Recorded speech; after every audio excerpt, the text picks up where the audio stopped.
Okay, this is where you want to end up after you get through fitting it and tacking it together and getting ready for the final assembly.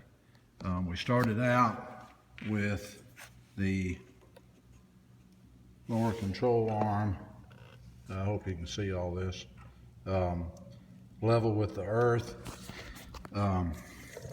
We wanted the disc brake mounting surface. We want that to be perpendicular, straight up and down with the bubble in the center. We wanted the measurement of the shock mount 12.5 inches.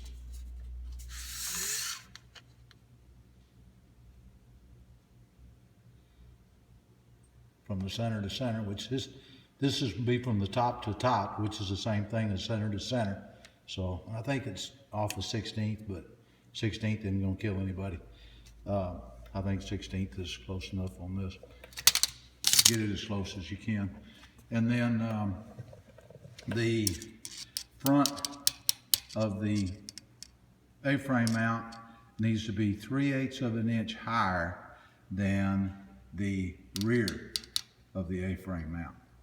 So it winds up being, if you can tell it in this, yeah, you can see it. It's uphill. It's uphill.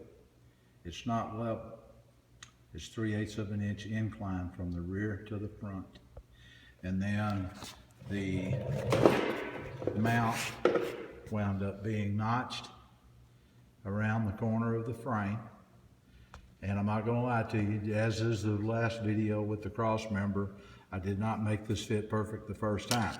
I had to deepen this cut right here and move the shock tower in towards the engine an additional 1/8 of an inch in order to get the level, to get the bubble between the lines.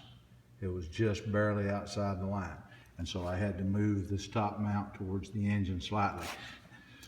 It's like, I don't know, you can't see the marks now because of from the weld, but it is on the marks that we scribed originally on the frame, and it lines up. Let me see if I can get, yes, it lines up absolutely flush with the cross member underneath it. Now, as I mentioned in a previous video, it was mentioned that they cut this off at an angle and then box the end of it in. As you can see, my top control arm mount is way out over the edge of the frame. Even if I were to weld that all the way around the frame, top, sides, and bottom, I wouldn't be comfortable with that, even if I had the frame boxed on the inside, which I am going to box it on the inside about 14 or 16 inches. But what I'm going to do is I'm also going to box it between the cross member and the upper control arm mount. And I'll bring this straight up and right into the bottom, and then I'll fill the sides in and weld it all up where it looks like it's all one piece and it fits around the frame. Anyway, so I can't think of anything else off the top of my head. You know, just a quick recap. You want to put this level with the bubble in the middle. You want 12.5 inches from the top shock mount to the bottom shock mount. You want 3/8 of an inch higher on the front of the control arm mount and 3/8 inches lower on the rear control arm mount.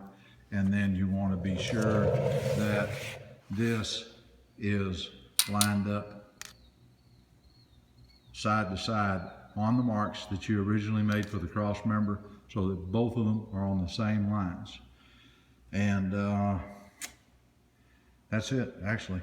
The upper control arm mount, I think, is a little simpler than getting the cross member just right.